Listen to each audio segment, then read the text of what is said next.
आज के इस मीटिंग में जो अभी आप सभी को उद्देशित अपना जो भाषण दिए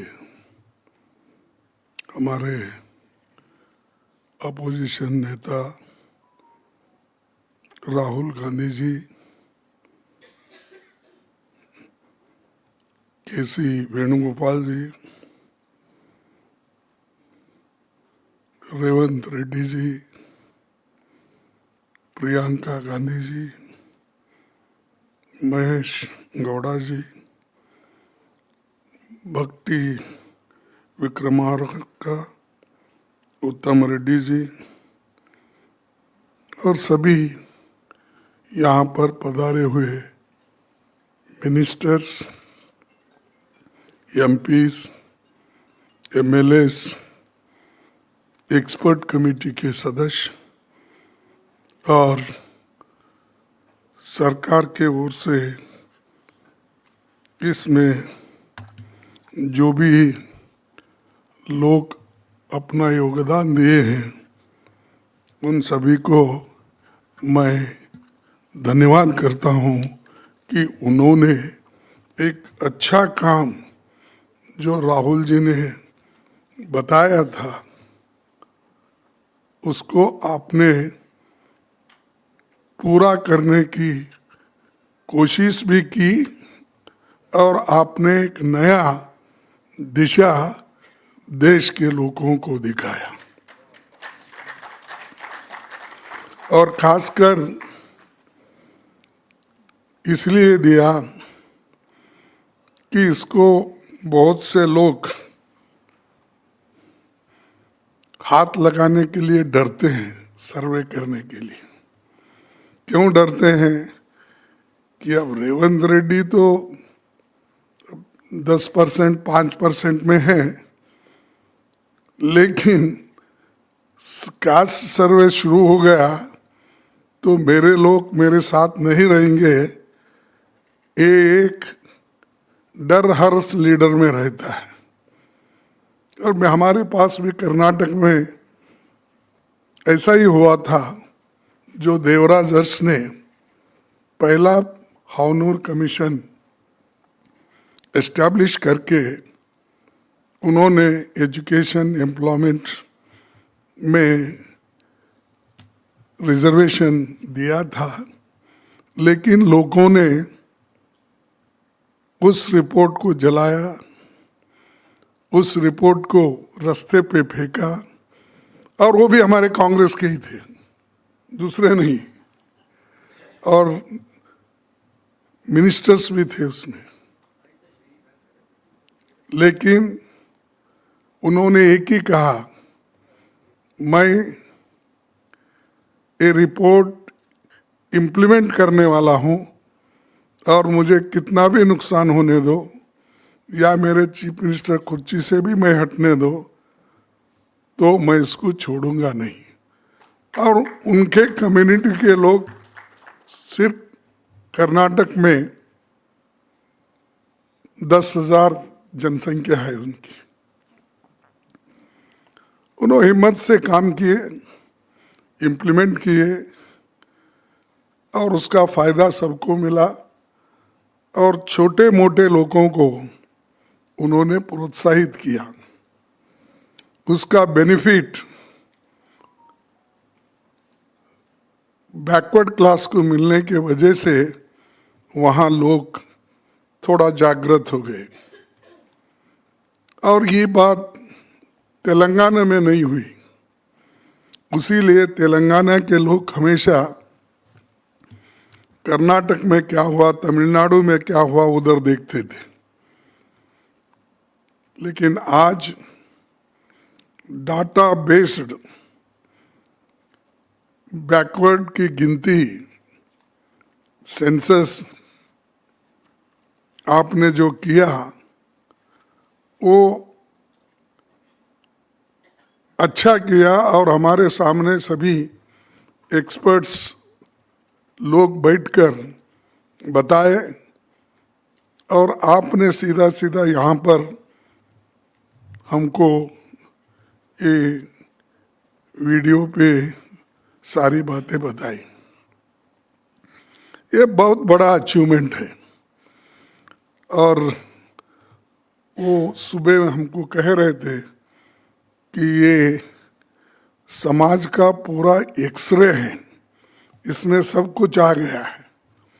लेकिन मैं मजाक से रेवंत रेड्डी को, डिप्टी चीफ मिनिस्टर को और उत्तम रेड्डी सब नेता जो थे इनको बोला, हाँ भाई उस एक्सरे में अनटचेबल ही नहीं आया शेड्यूल कास्ट, उसका क्या होगा?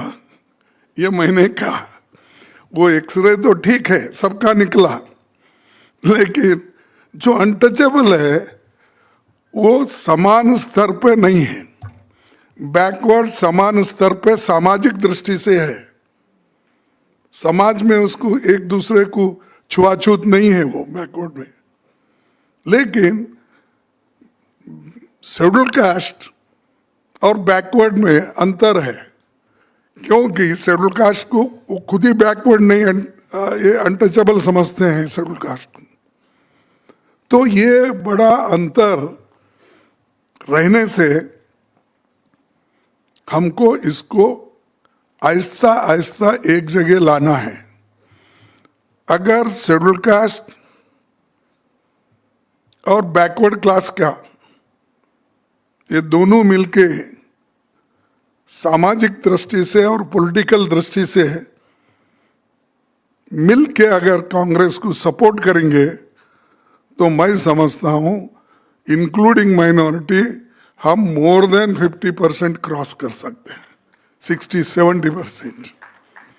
इसका मतलब किसी और को छोड़ने का नहीं है, वो तो अपने जगह पे है, उनको तो हमारी सिस्टम पहले से जो मनुस्मृति जिसकी बात हमेशा हमारे राहुल साहब बड़े जोर से करते हैं, धैर्य से करते हैं, मैं नहीं समझता अगर उनके जगह और कोई अपोजिशन लीडर होता या हमारे पार्टी में और कोई भी लीडर होता जो अपने खुद के बल पे कन्याकुमारी से कश्मीर तक चलकर ये बैकवर्ड का, शेड्यूल कास्ट का, माइनॉरिटी का इश्यू खुल के नहीं ले सकता था। वो एक ही ऐसे इंसान हैं जिन्होंने धैर्य से काम लिया और क्या उसमें नुकसान है क्या फायदा है वो नहीं देखे। उन्होंने सिर्फ यही देखा कि इस समाज में, देश में पिछड़े हुए लोगों को आगे कैसा बढ़ाना, आर्थिक दृष्टि से, सामाजिक दृष्टि से, शैक्षणिक दृष्टि से। तो ये एक बहुत बड़ा काम उन्होंने किया। और दूसरा काम राहुल गांधी जी ने किया जिसको आप सभी लोगों ने साथ दिया, जो भारत यात्रा में भी दिया और उनका कॉन्स्टिट्यूशन लेकर संविधान बचाओ ये जो भी रैलियां थी, संविधान अगर बच गया तो सभी को फायदा है। आप संविधान के अंतर्गत ही आज बैकवर्ड का सेंसस कर रहे हैं ना, उसको छोड़ के तो नहीं कर रहे। ये संविधान बचाओ उन्होंने जो आवाज उठाया और जय बापू, जय भीम, जय संविधान, ये आवाज उन्होंने उठाई। अब शेड्यूल कास्ट भी जय भीम अब शुरू करें ज्यादा से ज्यादा, नहीं तो पहले कोई बोलता नहीं था। कहाँ भाई, अगर जय भीम बोलूंगा तो मेरे को अपर कास्ट के वोट नहीं मिलेंगे, बैकवर्ड्स के वोट नहीं मिलेंगे, तो वो भी डरता था। जिस आदमी को बाबा साहब से फायदा हो रहा है वो खुद ही नहीं बोलता। लेकिन राहुल जी की हिम्मत, उन्होंने ये जो जय बापू, जय भीम और जय संविधान का नारा जो लगाया, वो बहुत लोगों में हिम्मत आई और इसका फायदा हमारे को पार्लियामेंट इलेक्शन में हुआ। और जो अपोजिशन में थे वो भी डर गए और वो ये समझे कि अगर हम जय भीम नहीं बोलेंगे, अगर अम्बेडकर की फोटो नहीं लगाएंगे तो हमारा बेड़ा पार हो जाएगा, इसीलिए हम भी लगाओ। वो भी लगाने को शुरू किए। तो आज बैकवर्ड का भी वैसा ही, जब राहुल जी ने लिया बैकवर्ड का मुद्दा, तब मोदी के दिमाग में भी आया अगर मैं आने वाले सेंसस में बैकवर्ड का नाम नहीं लूंगा, अगर वो कॉलम नहीं रखूंगा, मेरे को बैकवर्ड के वोट नहीं मिलेंगे। ऐसा उन्होंने भी समझ के आज सेंसस, बैकवर्ड क्लास सेंसस की जनरल सेंसस में बात कर रहे हैं। तो ये क्यों? एक आदमी जो उठाता है उसको सपोर्ट जब पार्टी का पूरा मिलता है, उससे डर के आज हुकूमत भी उसको जबरन ये काम करना पड़ रहा है। तो ये शक्ति कांग्रेस पार्टी ने हम लोगों को दी और राहुल जैसे नेता ये विषयों को लेकर निडर होके हर स्टेट में जा रहे हैं, बता रहे हैं, तो उससे लोगों के दिल और दिमाग में असर पड़ के वो लोग बदलाव हो रहे हैं।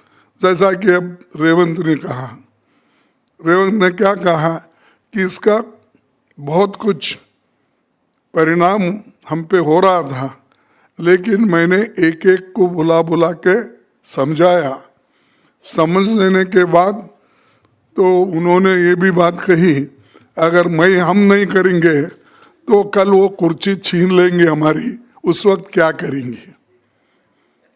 तो उन्होंने अपने लोगों को भी समझाया, जो अपर कास्ट के हैं उनको भी समझाया। समझने के बाद ये जो बना, ये बहुत बड़ा अचीवमेंट है, ये छोटा नहीं है, इज ए बिग अचीवमेंट। और इसका पूरा सपोर्ट कांग्रेस पार्टी, खास करके राहुल गांधी जी हर जगह जो जाते थे ये बात कहते थे। ओबीसी का सेंसस होना चाहिए, शेड्यूल कास्ट को मिल रहा नहीं, शेड्यूल ट्राइब्स को मिल रहा नहीं, माइनॉरिटी को नहीं मिल रहा, ओबीसी को नहीं मिल रहा। ये सारी चीजें खुल के वो बोलने से आज बैकवर्ड क्लास थोड़ा उभर रहा है और इसमें उनकी हिस्सेदारी की बात जब चल रही है तो अब वो भी जागृत हो गए हैं। तो इसीलिए मेरा कहना यह है कि सोशियो इकोनॉमिक एक तरफ तो आपने सर्वे अच्छी ढंग से कर ली, लेकिन उसमें जो अगर कमियां भी है एक दो कहीं भी, उसको दुरुस्त करने में आप हिचकिचाने की जरूरत नहीं।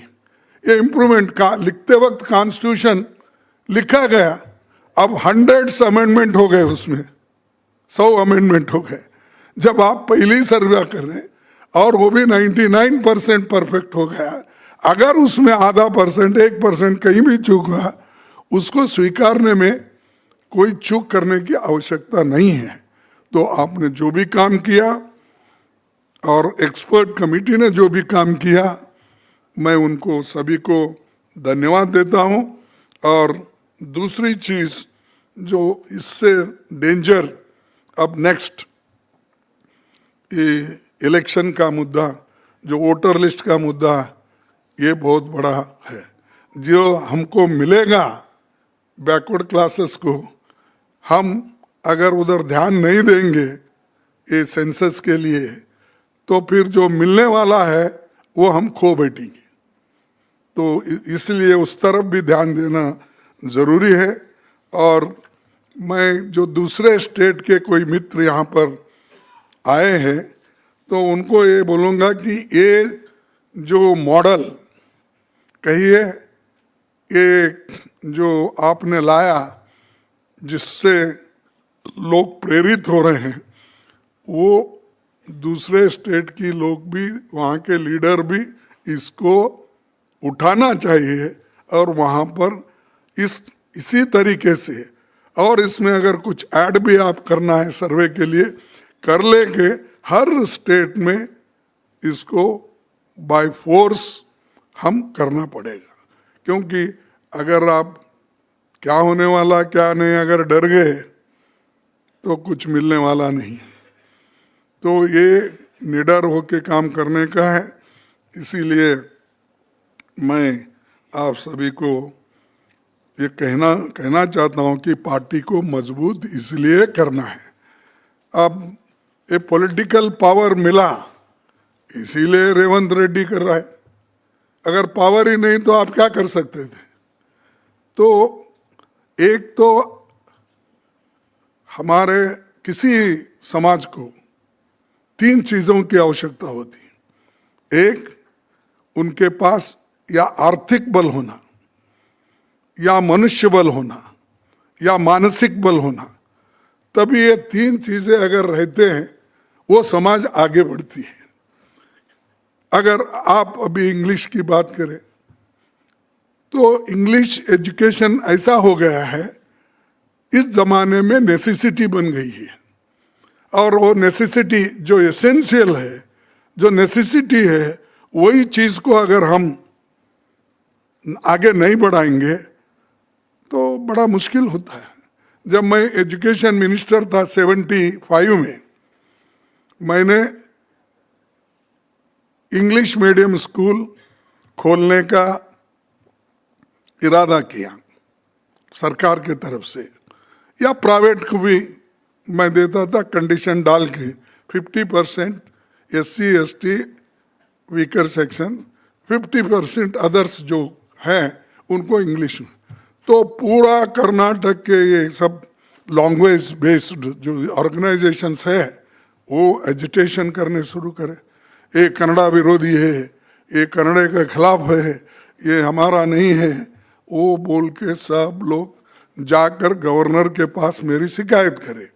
जो हमारे उस वक्त ये थे उमाशंकर दीक्षित जी, तो वो उनके पास जाके शिकायत करे। और उन्होंने मुझे बुला के बोला, मल्लिकार्जुन तुम एजुकेशन बर्बाद कर रहे हो। क्यों साहब? नहीं, आप इंग्लिश पढ़ाने की कोशिश कर रहे हैं गवर्नमेंट के पैसे में। ये कैसा होता? जिसके पास पैसा है वो जाएंगे, कॉन्वेंट स्कूल है, वो है, ये है। अब मैं चुप बैठा, मैं ज़्यादा उनसे आर्ग्यू नहीं कर सकता था। तब मैं बाद में बोला, नहीं ये इसलिए कर रहा हूँ साहब, जो इंग्लिश मीडियम के लोग बच्चों को ज़्यादा नौकरियाँ मिल रहे हैं और वो फॉरेन जी भी जाने का जो स्कॉलरशिप है वो भी मिल रहा है, इसीलिए उनको देना ज़रूरी है। तो हमारे माइंड में भी ऐसा है चंद लोगों के कि इंग्लिश खुद के बच्चे पढ़ना, लेकिन दूसरों के बच्चों को चांस नहीं देना पढ़ने के लिए। कोई अरे कोशिश करता ही नहीं, अगर करे तो उसकी क्या आवश्यकता है? जैसा राहुल जी अभी बोले, जितने भी RSS के लीडर्स हैं, बीजेपी के लीडर्स हैं, या अपोजिशन पार्टी के लीडर्स हैं, या लैंग्वेज बेस्ड एजुटेशन जो करते हैं, उनके बच्चे को भी देखो, सबका कौन से स्कूल में एक से एक बढ़ के 4 lakh fees, 5 lakh fees, 10 lakh fees दे के वो पढ़ा। अरे आप अपने बच्चों को पढ़ाते हैं, अगर गवर्नमेंट से गरीब लोगों को पढ़ाया जाएगा तो नुकसान क्या है? उसका फायदा तो होगा, लेकिन वो मंशा नहीं है।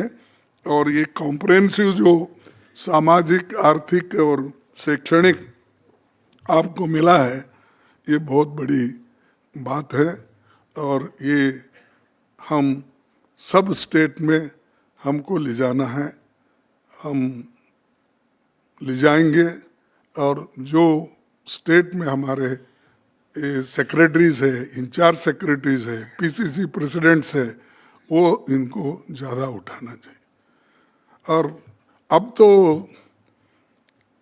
50% तोड़ना आपने कहा, अब ऑलरेडी टूट गया हूँ 50%, क्योंकि टोटल 50% तो ऑलरेडी रिजर्वेशन है और 10% मोदी ने ऐड कर दिया कि इकोनॉमिकली और एजुकेशनली जो अपर कास्ट में है उनको 10% रखा नहीं 10%, तो कितने हो गए 50% इनके लिए, 10% रेवंत रेड्डी के लिए, रमेश के लिए। ईडब्ल्यूएस तुम नहीं हो सकता 2 पीढ़ी के बाद, 3 पीढ़ी के बाद, हाँ ऐसा नहीं, मैं आपके लिए नहीं बोल रहा हूं। ये जो गरीब है ये अपने आप को अपर कास्ट समझते हैं, उनका भी मुसीबत हाल है। और ऑलरेडी तुम्हारा कोटा 10% तुमने बताया, 10% है अपर कास्ट की जनसंख्या। आपकी जितनी जनसंख्या है उतना तो भागीदारी इसमें भी लिया। तो होशियार लोग अपना करते हैं, फिर अब जो आएगा जनरल उसमें भी आपको मिलेगा, तो सबसे ज्यादा कोटा आप ही का होगा। मेरा कोटा 17%, एसटी का कोटा 10%, इनका 42%, बाकी का सब तुम्हारा है।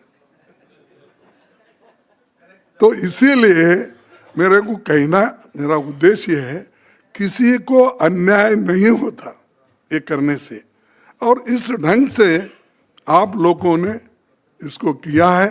मैं आपको धन्यवाद देता हूँ। फिर से एक बार जितने हमारे इकोनॉमिस्ट है, सोशल एडवाइजर्स है, सोशोलॉजिस्ट है, एंथ्रोपोलॉजिस्ट है, इसमें भाग लिए, वुमेन एंड चाइल्ड वेलफेयर के महिलाएं हैं, इन्होंने जो कि सलाह देकर जो बात की है, उन सबको फिर एक बार मेरे तरफ से उनको धन्यवाद दूंगा। और राहुल जी ये जो उठाए हैं इसको आपको आगे बढ़ाना है, और इसको आगे बढ़ाएंगे तभी इसका प्रयोग होगा। नहीं तो एक खुशी की बात क्या है, तो 1 साल में आपने काम कंप्लीट किया। यानी अगर इंसान चाहता है ये करना तो 1 ही साल में करता है। फिर इतने शेड्यूल कास्ट लोगों के, दूसरे लोगों के इकोनॉमिकली वेलफेयर करना, वो क्यों नहीं हो रहा 70 साल से? तो यानी जो कुर्सी पे बैठते हैं उनके दिल में अगर इच्छा शक्ति नहीं है तो होता नहीं। तो बस यही मुझे बोलना है। आप हर गांव-गांव पहुंचाइए, हर ब्लॉक पहुंचाइए, हर जगह पहुंचाकर रियल लाभ इसका उठाइए, जिसके लिए राहुल गांधी जी खुद बहुत कोशिश कर रहे हैं, हर जगह जा रहे हैं, हम उनके साथ हैं। हम कहीं दूसरे के लिए हमेशा लड़ने की बात ही करते हैं, लड़ते भी रहेंगे। तो ये बोलकर मैं अपने बात को समाप्त करता हूँ। जय हिंद, जय कांग्रेस।